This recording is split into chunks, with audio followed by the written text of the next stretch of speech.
Fin del espacio publicitario. FM Mundo.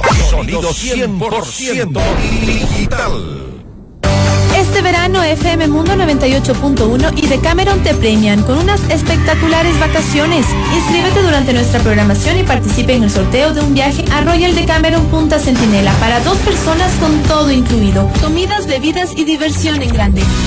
Llama ahora a nuestros números 4523-743 o 748 y estás concursando. Sorteo el 2 de agosto. En 98.1 estamos de regreso y listos para continuar compartiendo el mundo.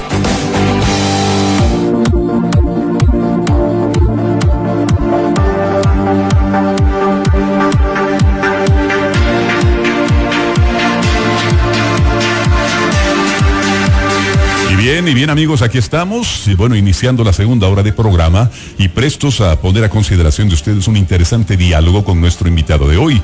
Pero en imágenes van ustedes a apreciar que en Avenida de los Chiris, justamente frente a nuestras instalaciones, se está llevando a cabo un operativo de control de tránsito, seguramente de documentos y de aspectos relacionados con el tema vehicular. Así que les damos esta información con imagen incluida para que ustedes sepan cómo proceder y a qué atenerse, ¿no? En Avenida de los Chiris, sector de la Tribuna, están llevando a cabo un operativo los policías de tránsito municipal. Bueno, damos una cordial bienvenida a Raúl Andrade, nuestro querido amigo, editorialista, analista político, económico, que no residiendo en el país jamás se deslinda de él, jamás se separa de él. Raúl, bienvenido y gracias por tu presencia. Un año atrás, justamente, o poquito más de un año, tuvimos la oportunidad de analizar contigo lo que en esa época, en ese momento, era el primer año de gobierno de Lenín Moreno. Se había llevado a cabo el cambio y todo lo demás. Han pasado 12 meses y un poco más, y hoy se nos presenta la ocasión de volver a ese análisis. ¿Cómo ves la situación? ¿Ya 2 años después, o en el caso puntual, 1 año después de tu presencia en nuestro programa? Gracias por estar aquí, bienvenido.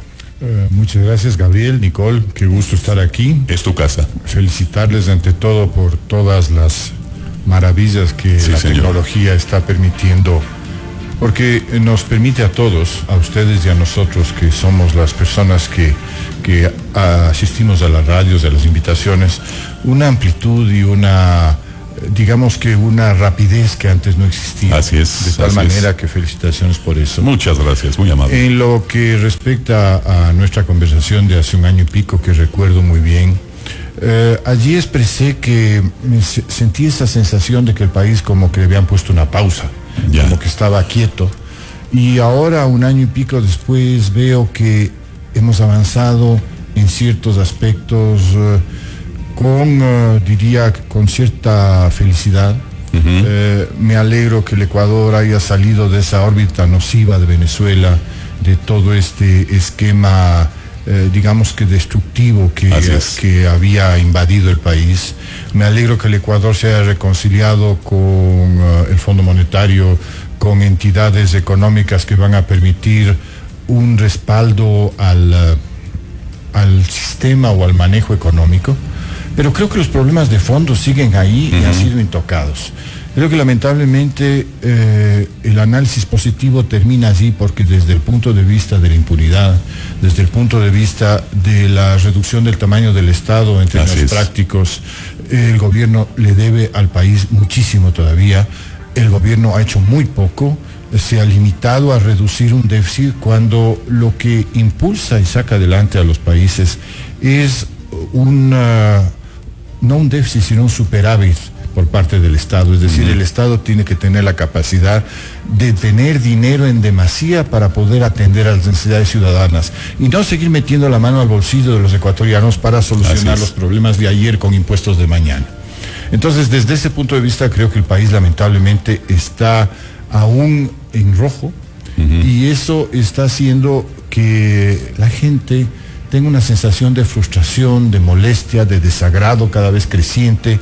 En el país veo una cosa que realmente me llama mucho la atención, que es el reinado de la doble moral.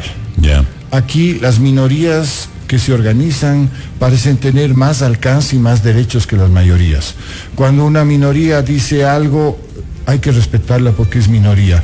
Cuando una mayoría dice algo, hay que respetar a la minoría porque la mayoría tiene que respetarla. En resumen, ellos siempre tienen la razón y la mayoría tiene que quedarse siempre callada. Así es. Resulta, por decirlo menos, curioso que hayamos llegado a este nivel, y por eso hablo yo de una doble moral. Es una moral que funciona cuando es para los otros, pero no funciona cuando es para Ahora, mí. ¿cuál podría ser la causa? ¿Qué es lo que provoca que este escenario se mantenga, digamos, en esas condiciones y con ese aspecto que no nos permite avisorar, qué sé yo, una luz, un horizonte, una opción? Yo diría que hay muchas causas. La primera es una falta de liderazgo absoluta por parte del presidente de la República y en general por las autoridades, y en esto incluyo hasta la oposición, entre comillas oposición, porque todos están tan preocupados por llegar al pastel que no ven cuál es la realidad de lo que está sucediendo en el país. Entonces vemos como resultado unos cacicazgos absolutamente regionales o locales, vemos una absoluta disolución del concepto de unidad nacional. Cada cual lleva el agua a su molino, y un poco los ecuatorianos que no tenemos compromisos ni de orden político ni de orden económico con determinada facción, estamos todos los días sorprendidos por la absoluta falta de coherencia de las presentaciones de las distintas personas que deberían ser los líderes de opinión. Entonces, en el Ecuador, para ponerlo en términos genéricos, creo que hace falta, en primer lugar, disciplina. Una disciplina y una seriedad para seguir los lineamientos del bien común. En segundo lugar, respeto a las opiniones discordantes, disidentes, pero también respeto a la mayoría, obviamente. Y en tercer lugar, educación. Creo que hay un problema muy serio de falta de valores, se han perdido. Hoy por hoy hablar de corrección, hablar de manejo ético, parece ser un idioma aburrido, avejentado, sin sentido. Es muy interesante, y estamos trabajando con un grupo de amigos en esto, saber qué es lo que piensan los jóvenes. Parece que los jóvenes y las personas de edad madura estamos absolutamente perdidos, cada cual en su mundo, y no logramos conectarnos y hablar en términos de un tema común que es el país. Así es. Y eso creo que es preocupante, y creo que en eso hay que trabajar mucho. Sin duda, sobre todo el diálogo, la comunicación es muy importante. Pasó uno del matrimonio igualitario, la aprobación que pasó hace poco aquí en Ecuador, que sin duda es un antes y un después para todas las situaciones, la formación desde las empresas hasta las personas, y también el debate de legalización del aborto. ¿Qué consecuencias políticas puede traer esto? Nuevamente, creo que dentro del respeto que tiene que existir, yo en lo personal considero que el matrimonio igualitario está afectando a una minoría muy determinada. No sé cuál será el porcentaje de gays o lesbianas en el Ecuador, pero estoy seguro que debe ser mucho menor que el porcentaje de las personas que tienen un comportamiento, digamos que normal, aunque se molesten con el término, pero yo lo considero normal. Pero sí, lo que significa es que estamos abriendo estas puertas, y quizá no nos estamos preocupando de analizar cuáles son las consecuencias de abrir estas puertas, porque hay un tal despliegue que en el momento que, por ejemplo, un grupo minoritario decide hacer un desfile en el Parque La Carolina, por ejemplo, y no se les autoriza por cualquier motivo, entonces se grita la discriminación. Es decir, ellos están por encima de los demás, tienen derechos. Resulta que a lo mejor yo había reservado ese parque para una cosa normal, no sé, el desfile de la liga. Pero claro, como ellos son una minoría, entonces si no se les permite, tienen mayor derecho. Esa parte es la que a mí no me cuadra, la considero perniciosa, para decirlo de una manera, y creo que es algo en lo que se debe trabajar. Muy bien. Mencionaste la impunidad hace apenas minutos, y ese es un tema quizá el más delicado, podríamos decir. ¿Qué ocurre con el sistema judicial? ¿Qué pasa que hay juicios, que hay procesos, que hay cosas en curso, que hay acusaciones directas, que hay investigación, etcétera, etcétera, pero no hay definición en las situaciones? ¿Qué es lo que está ocurriendo con tanto aspecto latente en ese sentido? Yo diría que no tenemos que olvidar que venimos de 10 años de un régimen absolutamente prepotente, atrabiliario, que dictó reglas para todo el mundo menos para sí mismo. Y entonces el resultado está allí. Tenemos una función judicial parcializada, con gente que fue puesta, por palabras mismas del expresidente, después de meter la mano en la justicia. Y entonces todos estos señores lo que están es trabajando en la impunidad de sus amigos porque les deben favores. Y todos los días vemos sentencias alivianando las penas a personas que han perjudicado al erario público. Todos los días vemos errores al tratar de extraditar a determinados personajes que básicamente han eludido la justicia porque se saben culpables. Creo que una de las cosas, como decía yo, que se han perdido y han pasado de moda es el honor personal. Si a mí me buscan porque he cometido alguna infracción, yo me quedo en mi país y respondo, porque es mi elemental obligación ética y moral. Si salgo corriendo es porque o bien soy un cobarde, o bien soy un culpable, o algo sucedió. Entonces, la verdad es que hay que dar la cara. Y lo que estamos viendo es que las principales autoridades, empezando por el presidente de la República y su gabinete, es prácticamente un gabinete de personas que tienen cuentas pendientes con la justicia, y eso creo que es vergonzoso. Y el hecho que la función judicial aupe este tipo de impunidad es una demostración más de que el país ha perdido el norte y que es imperativo hacer algo para corregir este rumbo errado y malhadado que ha tomado el país. ¿Y cómo se debería hacer eso? ¿Quién debería encabezar ese cambio?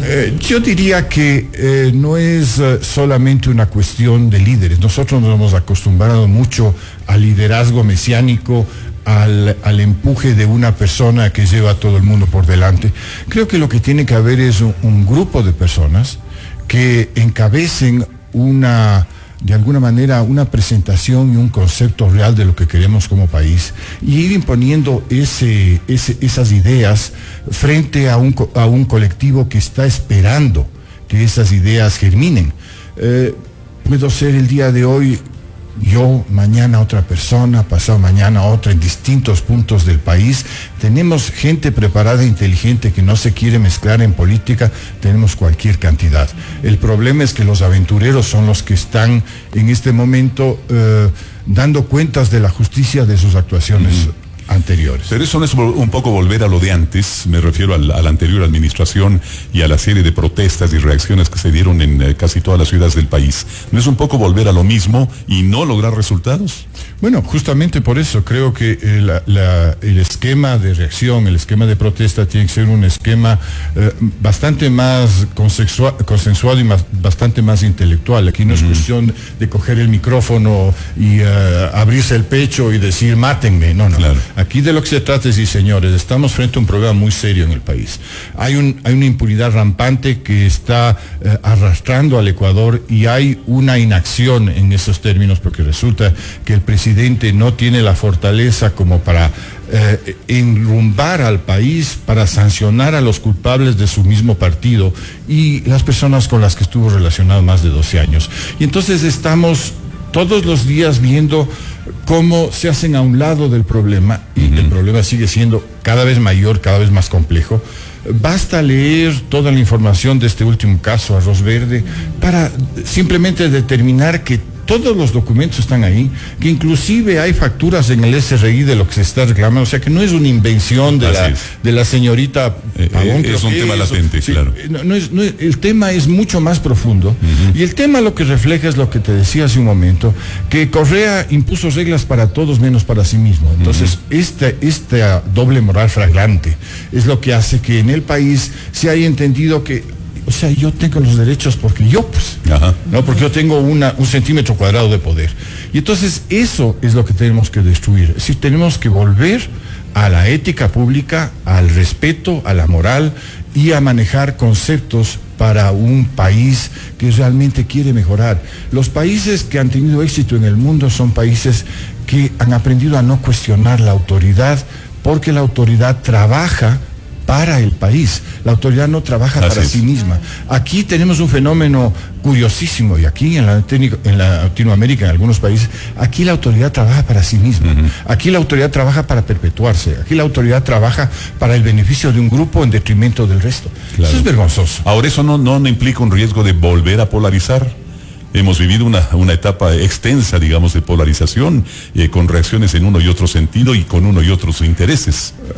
Yo diría que para hacer entender al público que lo que se está tratando de lograr, puede haber siempre riesgos. Puede ser que lleguemos a polarizarnos en un determinado momento, pero creo que lo más grave ha sido lo que hemos aceptado durante estos últimos 12 años, que es dejarnos llevar por la corriente. Yeah.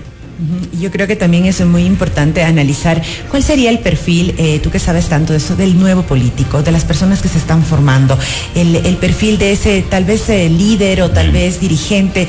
Vemos el caso de El Salvador, un presidente totalmente joven que ganó la presidencia alineándose a la parte digital, conversando con sus votantes a través de chats en línea, de Facebook Live, y él precisamente ahora tiene que bajarse del Big Data, de esa nube que lo llevó para aterrizar y poder sacar al país de la pobreza y de la delincuencia. ¿Cuál sería entonces ese perfil como holístico del nuevo político que tal vez los jóvenes que nos escuchan pueden tener una idea, ¿no? Yo diría que hay que separar las dos cosas. Una cosa es el mercadeo del político. Yeah. El mercadeo del político es lo que tú has planteado hace un momento, y efectivamente suena lindo, ¿no? Es el tipo simpático, dicharachero, claro, que se acerca, que se maneja a través de redes sociales. Y otra cosa es la preparación del político. Claro. Un político que llega a la presidencia de la República para arreglar las cosas tiene que tener preparación, experiencia, conocimiento y, sobre todo, honestidad probada. Honestidad probada en el sector público tanto como en el privado. Una persona que no cumple con esos requisitos es una persona que realmente está de más en el tema político. No puede ni debe. Claro, y no solo en el caso de la presidencia, sino en todas las aristas políticas. Entonces, cuando partimos de ese perfil genérico, digamos así, que estamos buscando una persona que tenga la capacidad, la inteligencia y la preparación para enmendar sus errores pasados y para plantear sus conocimientos actuales y futuros, entonces podemos hablar de gente que realmente nos puede dar un sendero, un camino, una indicación de orden tanto económico como ético como político, y esa gente no se improvisa de la noche a la mañana. Por eso es que yo tengo tanto temor de esta imagen mesiánica que se quiere crear a través de uno u otro personaje. Yo pienso que es un trabajo, un tesón, una dedicación, una demostración que realmente tiene que relucir ante el público. Es decir, yo prefiero 1000 veces a una persona con una trayectoria en la entidad pública o en la entidad privada que un improvisado. De acuerdo. Y lamentablemente aquí hemos apostado a los improvisados porque el Ecuador y muchos países sudamericanos no votan con la cabeza, sino con el estómago. De acuerdo. Una consulta, Raúl. Estamos a un año y piquillo de lo que será una campaña electoral, porque el tiempo vuela y estaremos muy próximos a elecciones presidenciales, si las cosas siguen normales. ¿Cómo ves el gran espectro político? Porque si de por medio hay, digamos, un partido o una organización política que ha gobernado por años, ¿qué va a pasar de aquí a año y medio? ¿Qué muestra el espectro? ¿Qué es lo que podríamos esperar? Bueno, claramente lo que está buscando el partido político en el poder en este momento es dividir a los adversarios para ver si por ahí se mete por la ventana y mantiene de alguna manera un espacio de poder. Claro. El trabajo está en la oposición. El trabajo es la que tiene que entender. La oposición tiene que entender que el país necesita unión en este momento, que necesita manejarse a través de un solo candidato contra el status quo, que tiene que de alguna manera deponerse intereses personales, tiene que deponerse egos y presentar frente al país opciones. Lamentablemente todos los políticos hasta hoy mencionados y presentes en la palestra se deben a sí mismos, se deben a su grupo, muy poco se deben al país. Y creo que el problema central está allí, que lo que queremos ver como ecuatorianos conscientes es una demostración de desprendimiento de los egos, de desprendimiento de las vanidades en beneficio de un país. Ya, está clarísimo. Una consulta final. Leemos siempre tus artículos, tus editoriales, y hemos leído uno reciente que tiene que ver con Quito, con esta bella ciudad que también está viviendo y experimentando una serie de cambios y variables que no han dejado de sorprender. La administración municipal actual inició apenas en el mes de mayo, pero ya ha manifestado cambios que no se esperaban. Menciono esto a propósito de la suspensión de la elección de Reina de Quito, que ha generado una reacción enorme, no solo en Quito, en el país entero, porque hay repercusión. ¿Cómo ves tú esa situación? ¿Qué pasa en el municipio? ¿O qué es lo que podría ocurrir de aquí en adelante?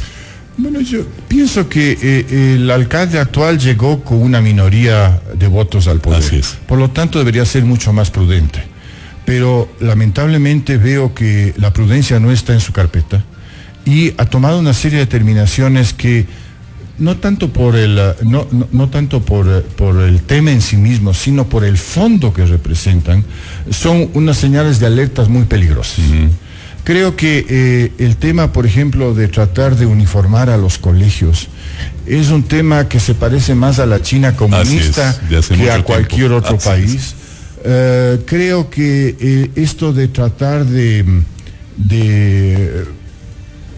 alguna manera ir soterrando el concepto de la fiesta, entre comillas, española, es también una demostración de absoluta falta de sensibilidad para con lo que ha sido la tradición española de esta ciudad. Creo que el mestizaje es algo que se tiene que abrazar y se tiene que creer y que aplaudir, pero no tiene que convertirse en una herramienta de revancha, ni mucho menos, ni de un lado ni del otro. Creo que tenemos que ser, ante todo, como alcaldes de todos los ecuatorianos, de todos los quiteños, tenemos que ser respetuosos. Tenemos que ser respetuosos de las tradiciones, tenemos que ser respetuosos de las personas que han trabajado. Finalmente hay una fundación, Reina de Quito, que tiene ni sé cuántos años de servicio a la comunidad. Hay un voluntariado, hay muchísimas personas que van sin sueldo por el interés de ayudar. Y hay obra social latente, porque claro. No es cuestión de ser linda o fea, es cuestión de querer ayudar. Correcto. Entonces, todo este manejo que de alguna manera yo lo voy a nombrar como individualista y como de reflejos de esfuerzos individuales que son muy importantes en la vida. Son los esfuerzos individuales lo que hacen de alguna manera logros y crean movimientos colectivos importantes. De acuerdo. Se trata de masificar. Entonces vamos a ir como borregos, valga la similitud, a hacer lo que nos dice el Señor para